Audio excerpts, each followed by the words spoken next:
The Beastwoman guard I teased started purring. Now she won't leave my company. HFY Sci-Fi Stories. The great station of Arenth hung in the quiet darkness of space, a giant wheel of metal and light spinning above a blue-green world. Hundreds of species passed through its wide gates every day, their voices mixing into a constant hum of languages. For most, it was just another hub in the interstellar Concord. For humanity, however, it was something far greater, the first true step into the unknown. Captain Marcus Hale stood near the viewing glass as his transport slowed and locked into the station. He was a diplomat, not a soldier, though his military title was kept for formality. His role was not to command fleets or give orders, but to speak for his people, in a place where they were still very new and very small. He knew the other species of the Concord did not take humans seriously yet. Some saw them as weak, too emotional, too unpredictable. Marcus had come to change that impression. The docking gate opened, and he was met by a group of guards in dark armor. They were not human. Each stood a head taller than him, their movements smooth and silent. Their ears were sharp, their tails swayed behind them, and their golden eyes glowed faintly under the lights. These were the Falerians, a warrior species known for discipline and pride. The Concord trusted them to maintain peace in such places, where politics could easily turn into conflict. One of them stepped forward. She was taller than the rest, her black hair tied back, her armor polished to a mirror shine. Her tail flicked once as she gave a slow bow. "I am Sarah," she said, her voice calm but deep, "assigned to guard you during your stay." Marcus gave a polite nod. "Captain Marcus Hale. I appreciate the escort." She said nothing more, only turned to lead him through the wide corridors of the station. Her steps were silent, but her presence was heavy, as though she filled the space around her with unspoken authority. Marcus followed, but his eyes wandered. Everywhere he looked, there were sights that still amazed him. Towering insectoid traders with glittering shells, scaled diplomats speaking in hissing tones, machines walking beside flesh and blood beings. Humanity was a small ripple in this ocean of civilizations, and yet, here he was, walking in the center of it. As they moved through the halls, Marcus tried to break the silence. "So," he said, glancing at Sarah, "is guarding humans considered a punishment or a reward?" Sarah's golden eyes flicked toward him, her expression unreadable. "It is duty," she replied simply. "Duty," Marcus repeated with a faint grin. "Noted. But you must admit it's unusual. Humans are hardly dangerous." Sarah stopped walking for the briefest moment. "Danger is not always measured in strength," she said, before continuing forward. Marcus raised a brow, amused by her seriousness. He had dealt with soldiers before, but Sarah's species seemed to carry pride like a second skin, perhaps too much pride. He let a small chuckle escape as he noticed her tail swaying slightly behind her. Without thinking, he said, "Careful with that tail, someone might step on it." For a heartbeat, Sarah froze. Marcus expected a glare or a sharp rebuke. Instead, to his surprise, he heard something else, a low, soft sound. A purr. He blinked, unsure if he had imagined it. Sarah quickly straightened, her face as stern as before, but the tips of her ears twitched slightly. "Did you just—" Marcus began, but then stopped himself, smiling faintly. "Never mind." Sarah did not answer, only kept walking. But Marcus noticed how she stayed closer to him now, her stride matching his with quiet precision. The rest of the walk passed in silence, though the air between them felt changed. Marcus kept thinking about that strange reaction. In every file he had read, the Falerians were described as proud warriors, unwilling to show weakness or softness. Yet one simple teasing remark had drawn something out of Sarah that did not fit the records. When they reached the guest quarters prepared for him, Sarah finally spoke again. "You will remain here until the assembly gathers. My post is outside your door." Marcus gave a polite nod, though curiosity tugged at him. "You take this very seriously." "Of course," she replied. "I was chosen to guard you." He leaned slightly against the doorway, watching her golden eyes. Well then, Sarah, I'll try not to make your job too difficult. Her tail flicked once more, and though her face stayed neutral, Marcus thought he caught the faintest hint of another purr in her throat before she turned away. When the door slid shut behind him, Marcus sat on the edge of his bed, still smiling. Humanity had come here to prove themselves, to show that they belonged in the conquered. Perhaps it would not be done through strength or technology alone. Perhaps, he thought, it might be something smaller, something as simple as a joke that made even a Beastwoman guard start to purr. Marcus awoke the next morning to the soft hum of the station around him. Light panels in the ceiling shifted from dim blue to warm gold, imitating the rising of a sun that did not exist. He stretched, put on his clean uniform, and stepped out of his quarters. Sarah was there, standing as still as a statue beside the door. She had not moved since last night, or at least that was how it seemed. Her arms were crossed, her golden eyes sharp and unblinking, her tail curled neatly behind her. "You were here all night?" Marcus asked, raising a brow. "Yes," she replied simply. "You don't sleep?" "I sleep when needed."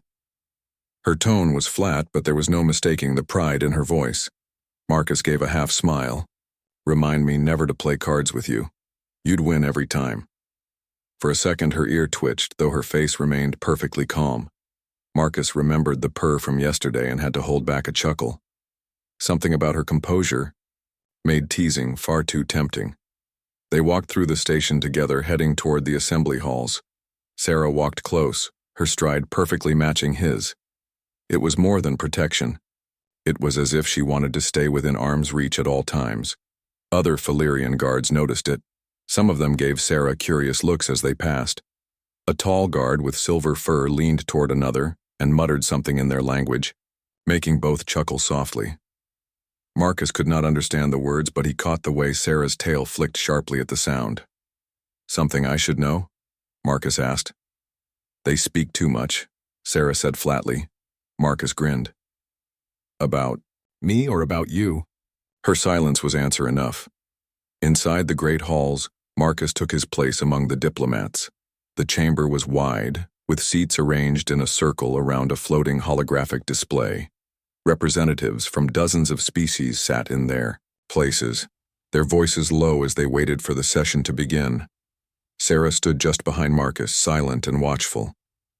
Every time he glanced back, she was there, golden eyes scanning the room, ears twitching at the smallest sound. He realized quickly that he did not need to worry about his safety. Not with her around, but her closeness soon began to draw attention. A representative from the insectoid Thryne leaned toward Marcus and clicked in their odd voice. "Your guard seems unusually attached." Marcus gave a polite smile. "I suppose humans inspire loyalty." Sarah did not move, but Marcus thought. He saw her shoulders straighten just slightly at his words. As the meeting continued, Marcus tried to focus on the discussions. Trade routes, defense agreements, and resource rights. Topics that seemed endless and heavy. Humanity's role in these talks was still small. They were new to the conquered, barely beginning to prove themselves. Every word he spoke would be weighed carefully by the others. Yet despite the seriousness of the meeting, Marcus found his mind drifting back to Sarah. Whenever another delegate raised their voice or leaned too close, her tail gave a slow twitch. Whenever he shifted in his chair, she adjusted her stance to mirror him. It was as though she had decided he was not just her charge but her chosen responsibility. Later, as the meeting ended, Sarah followed him out into the corridor. He finally asked, "Sarah, do you always guard so closely?" Her golden eyes met. It is what is required." "Required by who? Your commanders?" "No." She paused as if searching for the right words. "By me." Marcus blinked at her honesty. Valyrians were not known for speaking openly about their feelings. Yet Sarah had said it without hesitation. He gave a small smile. "I hope that doesn't mean I can't breathe without your permission." For a moment, silence hung between them. Then, very softly, Marcus heard it again, a faint, almost hidden purr from deep in Sarah's chest. She quickly turned her head away, pretending to focus on something in the distance, but Marcus had already caught it. "You're doing it again," he said quietly, amusement in his voice. Sarah's ears twitched, but she said nothing. That evening, as Marcus returned to his quarters, he noticed Sarah did not wait outside the door this time. Instead, she stepped inside with him, scanning the room before standing near the wall. "You don't have to follow me everywhere," Marcus said. "Yes, I do," Marcus chuckled, shaking his head. "You know, if you keep this up, people will think you like my company." To his surprise, Sarah looked at him directly this time, her golden eyes unblinking. "I do." The words were so simple, so direct, that Marcus felt caught off guard. He opened his mouth to reply, then stopped himself, unsure of what to say. He finally let out a laugh and shook his head. "Well, Sarah, I guess I'll have to get used to always having you around." She gave no reply, but her tail flicked once, and the quiet sound of a purr filled the room again. And so it was decided, not by Marcus, not by the conquered, but by Sarah herself. From that moment forward, she would not leave his side. The station never truly slept. Even when the main lights dimmed and the halls quieted, there was always a hum of machinery, the faint shuffle of footsteps, and the distant echo of alien voices. Marcus had grown used to it after only a few days, but tonight something felt different. He was sitting at his desk reviewing the endless notes from the Concord sessions when Sarah's ears twitched suddenly. She was standing near the door as usual, her hand resting lightly on the hilt of her weapon. Her golden eyes narrowed, and her tail stilled in the air. Marcus noticed immediately. "What is it?" he asked in a low voice. Sarah did not answer right away. She tilted her head slightly, listening to something Marcus could not hear. Finally, she said, "Movement in the corridor. Too careful. Too slow." Marcus frowned. "Could just be another guard." "No," Sarah said firmly. "Guards walk, with purpose. This one is trying not to be heard." Before Marcus could reply, the lights flickered once, just enough to draw his attention. Sarah moved instantly, placing herself between Marcus and the door. Her body was tense, her ears sharp, her hand gripping her weapon tightly. Then the faint sound came, soft metal scraping against the panel of the door. Someone was trying to force it open. Marcus's heart quickened. He was no soldier. If someone wanted him gone, he would have little chance to defend himself. But Sarah was calm, her body lowering slightly into a stance that reminded him of a predator about to strike. The lock hissed, and the door slid halfway open before Sarah lunged forward. A blur of motion, her hand shot out and caught the intruder by the collar, dragging them inside before Marcus could even see clearly. The figure struggled, but Sarah slammed them against the wall with a strength that seemed effortless. It was not another Valyrian guard. The intruder was thin, with gray skin and long fingers that twitched nervously. Their eyes glowed faintly red, and in their hand was a small device blinking with light. Sarah growled low in her throat. "Saboteur." Marcus rose to his feet, his voice steady despite the situation. "What is that in your hand?" The intruder hissed in a language Marcus did not know, but Sarah seemed to understand. She bared her teeth, pressing the figure harder against the wall. The device clattered to the floor. Marcus picked it up carefully. Even without knowing much about alien technology, he could tell it wasn't harmless. Small wires pulsed with light, and the edges of the casing glowed faintly blue. "Explosive?" Marcus asked. "Not exactly," Sarah said. "A disruptor. It would overload the power systems in this section, cause panic, maybe death." Marcus frowned. "And conveniently, it would make the humans look weak for failing to protect themselves." The intruder hissed again, but Sarah silenced them with a growl that made Marcus's skin prickle. He realized then why Valyrians were feared. As warriors, she did not even need to strike. Her presence alone was enough to crush resistance. "Who sent you?" Marcus demanded. The intruder glared but said nothing. Sarah's golden eyes flashed, and she pressed closer, her claws sliding out slightly from her fingers. The alien shuddered, but still gave no answer. Marcus raised a hand. "That's enough. If they're here, then others might be as well. We need to report this." Sarah looked at him for a long moment, then gave a sharp nod. She tied the intruder's wrists with a restraint from her belt and pushed them toward the door.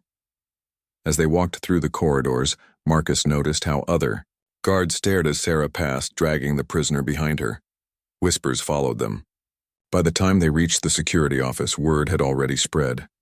Inside, Valyrian officers examined the device carefully. Their leader, a broad-shouldered male with silver fur, gave Marcus a look of respect. Strange. These disruptors are not easy to smuggle aboard. Someone helped them. Marcus crossed his arms. And they chose to target me. Humanity is still being tested here, isn't it? Someone wants us to fail. The officer gave a slow nod. Perhaps. But you should. No, without your guard, this sabotage might have succeeded. Marcus glanced at Sarah, who stood silently at his side. She did not speak, though her ears flicked at the praise. Later, when they were alone again, Marcus leaned against the wall and looked at her. You saved me tonight. It is my duty, Sarah replied. Marcus shook his head. No, it's more than that. You heard what no one else did. You acted before I even knew there was danger. If not for you, I'd probably be in pieces right now. Her golden eyes softened for just a moment, and then, to his surprise, he heard that familiar sound, a low, steady purr. Marcus chuckled softly. You know, Sarah, if you keep doing that every time I compliment you, I'll have to start doing it more often. Sarah's ears twitched, but she did not answer. Instead, she remained at his side, silent and unshakable. And Marcus realized something important. In this vast concord, filled with species more powerful and advanced than humans, survival might not come from ships or weapons. It might come from something far simpler, the trust between two very different beings, standing together against the unknown. Days passed after the attempted sabotage, but the unease on the station remained. Security doubled in every hall, and whispers of betrayal spread among the delegates. Marcus knew that some factions still wanted humanity removed from the Concord. The disruptor incident had not been random. It was part of a larger plan. Through it all, Sarah never left his side. If Marcus attended meetings, she was there. If he ate in the station's dining halls, she stood behind him. Even in the quiet of his quarters, she remained close, alert as always. It was both comforting and, at times, slightly overwhelming. One evening, after a long day of arguments in the assembly, Marcus leaned back in his chair and rubbed his temples. I don't understand, Sarah. Why would anyone fear humans so much? We're new here. We're small. We don't even have colonies outside our own system yet. Sarah stood near the window, the starlight outlining her tall frame. They fear what they do not understand, she said. Marcus glanced at her. And what is it they don't understand? She turned, her golden eyes fixed on him. Humans are unpredictable. Other species plan their moves like games of strategy. You, however, speak with humor even when surrounded by enemies. You make bonds where others would see only weakness. That unsettles them. Marcus chuckled softly. So, my jokes are a threat to galactic stability. For the first time since he had met her, Sarah's expression softened into something close to a smile. It was brief, almost hidden, but Marcus caught it. I don't mean to be unpredictable, he said. It's just the way we are. Sarah stepped closer, her presence filling the room. For my people, bonds are formed through struggle or command. Loyalty is duty. But you... She paused, as if the words were difficult. You teased me. You made light where there was none. And yet, it touched something I did not expect. Marcus leaned forward, curious now. Touched what, exactly? She tilted her head slightly, ears flicking. Valyrians do not play, Captain, not the way you do. For us, play is something of the past, a memory of when our kind hunted under open skies. We grew beyond it. Or so we thought. But when you spoke so freely, when you treated me not as a tool of duty but as something more, I remembered, and I could not let go of it. Her words carried weight, more than Marcus had expected.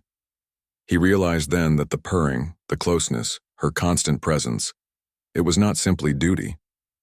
It was a bond formed by something deeper, something rare. So, Marcus said carefully, you're saying you're here because of my bad sense of humor? This time Sarah gave no smile. She simply stared at him with that calm, steady gaze. I am here because you are different. Because you see me as Sarah, not just as a guard. For a long moment, neither spoke. The faint hum of the station filled the silence. Marcus finally exhaled slowly. I see. Well, I'm glad you stayed. There was a faint sound then, the low, steady purr he had come to recognize. Before he could say more, the door chimed and an officer entered, breaking the quiet. Captain Hale, the officer said, we've learned that factions within the Assembly are questioning humanity's role. They claim the sabotage was staged, that perhaps humans brought danger here to gain sympathy. Marcus stood quickly. That's absurd. Perhaps. But words can be dangerous here. You will need to defend your people tomorrow before the Assembly. When the officer left, Marcus turned to Sarah. So it begins. They're trying to frame us.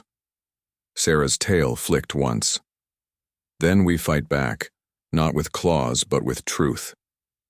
The next day, Marcus stood before the Assembly.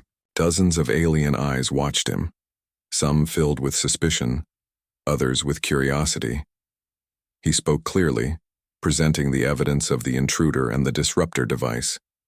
He explained how the attack had been aimed at creating chaos, not helping humanity. But even as he spoke, he could feel the weight of doubt pressing in. The conquered had existed for centuries, and humanity was still new, still untested. Many were eager to push them out before they could rise too far. As the session ended, Marcus walked out with Sarah at his side. He sighed heavily. I don't think I convinced them. Maybe they'll never accept us. Sarah stopped him in the corridor, her golden eyes fierce. You are wrong. Some heard you today. Some saw that you stood with truth even when surrounded by doubt. That is strength, even if they do not admit it yet. Marcus studied her for a moment. You really believe that? Yes, Sarah said simply. I have seen many leaders, many soldiers, but you, Marcus Hale, stand in a way none of them do. You fight not with blades, but with words, with laughter, with stubborn hope. That is why I will never leave your side. Marcus felt a warmth in his chest at her words. He gave her a faint smile. Careful, Sarah. If you keep saying things like that, I might start to think you actually enjoy being around me. And once again, despite the seriousness of the moment, Sarah began to purr. The gala attack had ended, but its echoes carried through the station long after. Repairs were still being made to the hall, and security doubled its patrols. The conquered leaders spoke of unity, yet their voices trembled with suspicion. The question of who had sent the infiltrators remained unanswered. Marcus, however, had other concerns. Sarah was wounded. Though she dismissed it as nothing, Marcus had seen the way she pressed her hand against her side when she thought no one was looking. The cut across her cheek had already begun to heal, but the deeper bruise along her ribs slowed her movements. For a warrior like her, admitting weakness was unthinkable, but Marcus could see it clearly. He found her sitting in his quarters that evening, sharpening the edge of her weapon with a steady hand. The light of the station glowed softly against her dark armor. You should be resting, Marcus said, stepping inside. I am resting, she replied without looking up. Marcus crossed his arms. Most people don't rest with a blade in their hands.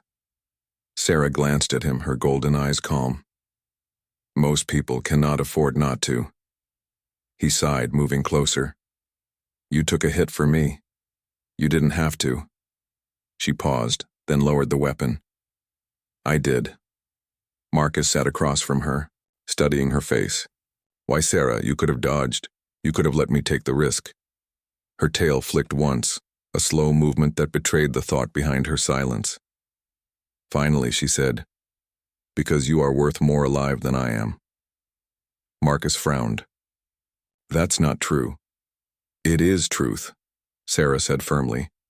The Concord watches you. They listen to you. You change things with words where I only change them with claws. If you fall, your people fall. If I fall, another guard will take my place." Marcus shook his head. "You really think it's that simple?" Her gaze softened slightly and her voice lowered. "It is never simple.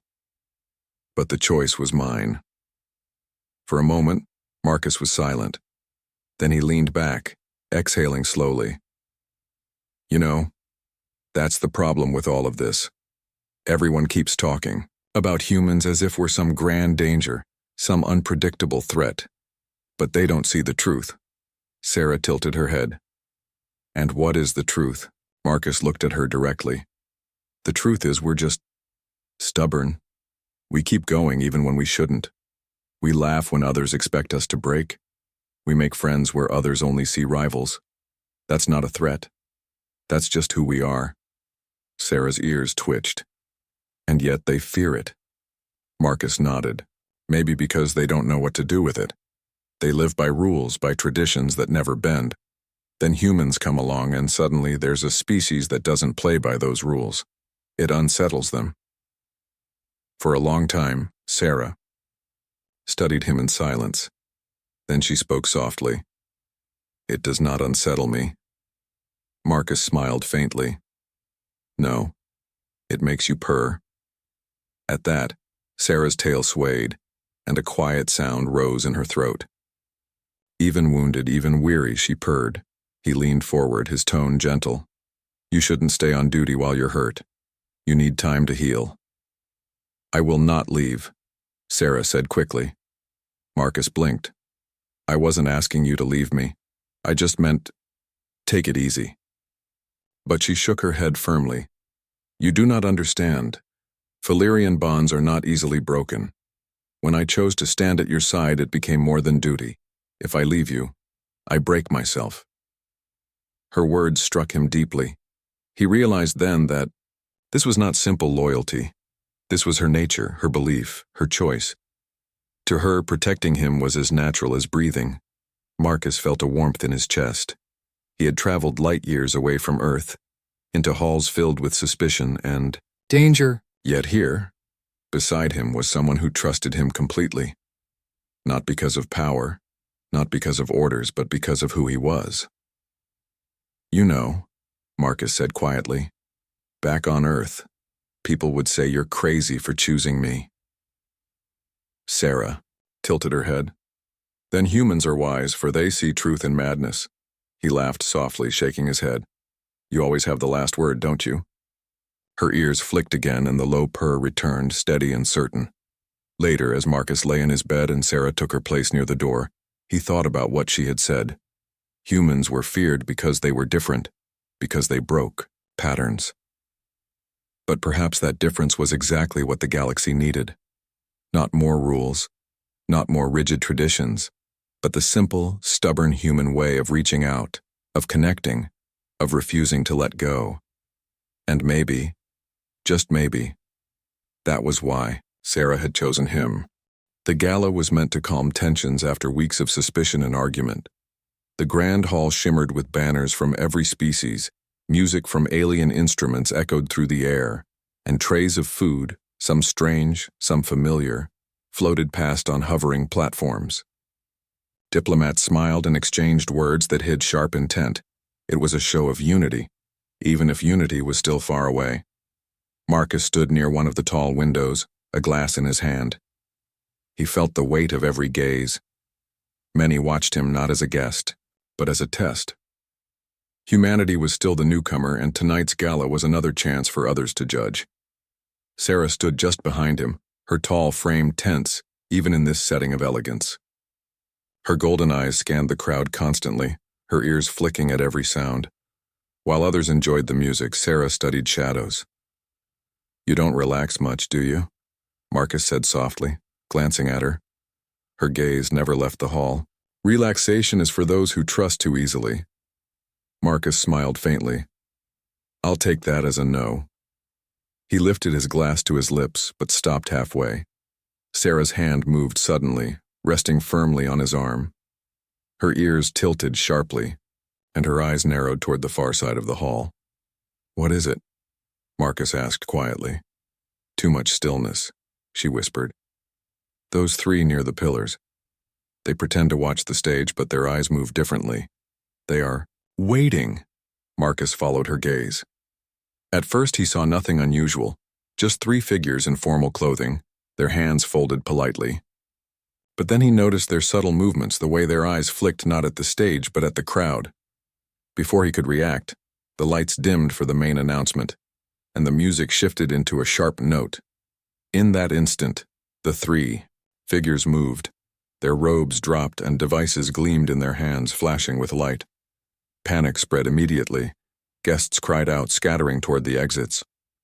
Security guards rushed forward, but the infiltrators activated their devices, sending arcs of energy across the floor.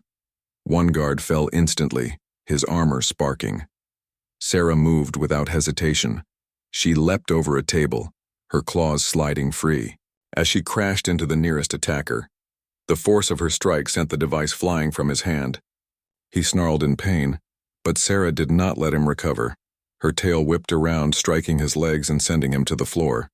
The other two turned their weapons toward her, but Marcus acted quickly. He grabbed one of the serving trays and flung it at the nearest attacker. The tray spun through the air, clattering against the weapon and knocking it aside for just a moment, enough time for Sarah to close the distance. She moved like lightning, her claws slashing through the second attacker's weapon, tearing wires apart. Sparks flew as the device died in his hand. A swift kick from Sarah sent him sprawling across the polished floor. The third attacker, however, did not hesitate. He raised his device high, a pulsing glow building at its core. Guests screamed, ducking behind tables. Marcus felt his chest tighten. The blast would hit dozens. Sarah lunged forward, but she was too far away. Instinct made Marcus act. He grabbed a decorative banner stand and swung it like a spear, crashing it into the attacker's arm. The device slipped from his grip and clattered to the floor.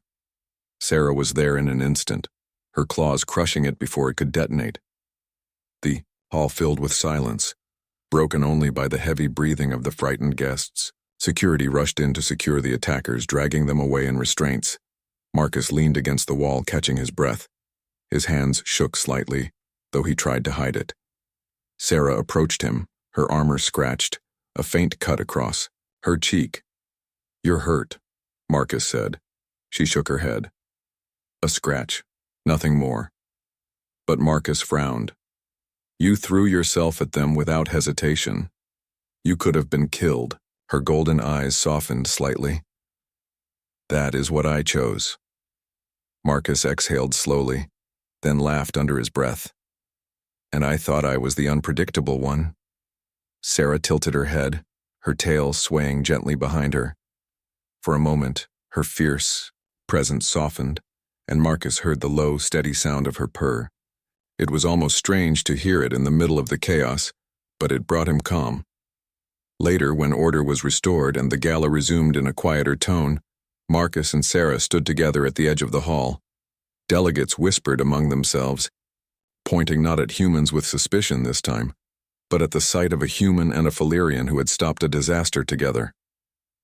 Marcus sipped what was left of his drink, then said quietly to Sarah, "We didn't just survive tonight. We proved something." Sarah looked at him. "What did we prove?" "That humanity isn't as weak as they think, and that maybe, just maybe, we make pretty good partners." Her ears flicked once, and the purr returned, soft and steady. Marcus smiled. "Yeah, I thought you'd like that." And in that moment, standing side by side under the starlight pouring through the windows, they both knew the course of the Conquered had shifted. The Conquered Council gathered in the great chamber once again, though this time the atmosphere was heavier than before. Guards lined the walls, their eyes sharp and weapons ready. The memory of the attack still lingered in every mind.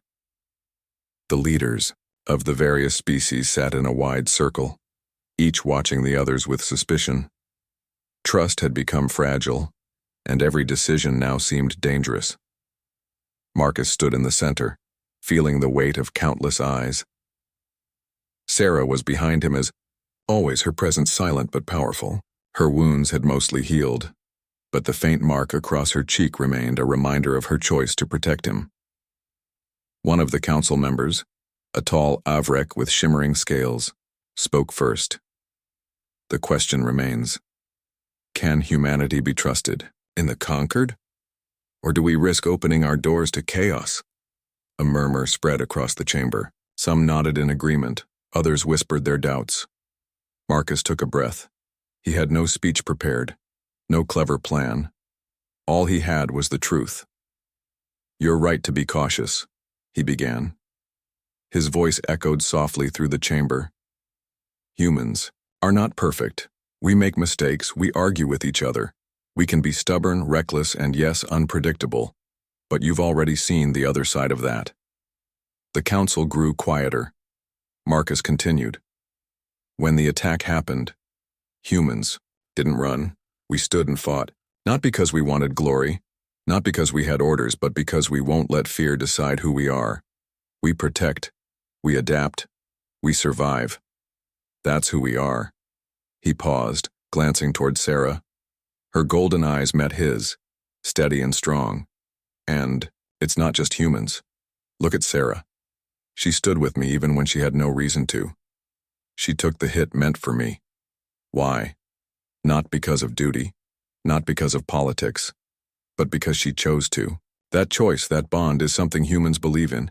It's what makes us strong." A council member, an elder with silver skin, leaned forward. "And you expect us to believe humanity will strengthen the concord, not fracture it?" Marcus nodded. "Yes, because humanity doesn't just fight battles. We make connections. We build friendships where there were none before. And sometimes those bonds are stronger than any treaty or weapon." The chamber fell into silence. Some leaders exchanged doubtful looks, others thoughtful ones. Finally, the avrek who had spoken first tilted his head. "And what do you ask of us, human?" Marcus straightened his shoulders. "I don't ask for blind trust, I ask for a chance. Let humanity stand among you, not as outsiders, but as allies. Judge us by our actions, not your fears." The silence stretched longer, the weight of the decision pressing on every heart. Then, slowly, one council member gave a nod. Another followed. One by one, they signaled their agreement, though not all did so with ease. When the final vote was cast, the decision was clear. Humanity would be welcomed into the conquered. Marcus felt a wave of relief, but also responsibility. This was only the beginning. Humanity had been given a place at the table, but now they would have to prove they belonged. As the council dismissed, Sarah stepped beside him. "You spoke well," she said quietly. He smiled faintly. "I wasn't sure I could convince them." "You did not convince them with words alone," Sarah replied. "You convinced them with what you are." They walked through the station's long corridors, the lights dimming into evening mode. Marcus glanced at her. "You know you don't have to stay with me forever. The danger's past. You could return to your people." Her ears twitched, and her tail swayed behind her. "I told you once. When I chose to stay, it was not duty. It was bond. If you walk into the unknown, then so will I." Marcus chuckled softly. "Guess I don't get much of a choice, do I?" "You do," Sarah said firmly. "But you will not choose to be alone." They stopped by one of the wide observation windows, the stars stretching endlessly beyond. Marcus gazed out at them, feeling the weight of the moment. Humanity had just taken its first step into a greater universe, one filled with doubt, fear, and danger, but also filled with possibility. Sarah stood close, her steady presence grounding him. For the first time since leaving Earth, Marcus felt certain of something. Humanity would not face the galaxy alone. They would face it with allies, with bonds, with stubborn courage, and perhaps with the low, steady sound of a Beastwoman's purr. Beside him, he realized that sometimes the most unlikely connections were the strongest of all. The stars called to them both, and neither intended to turn away.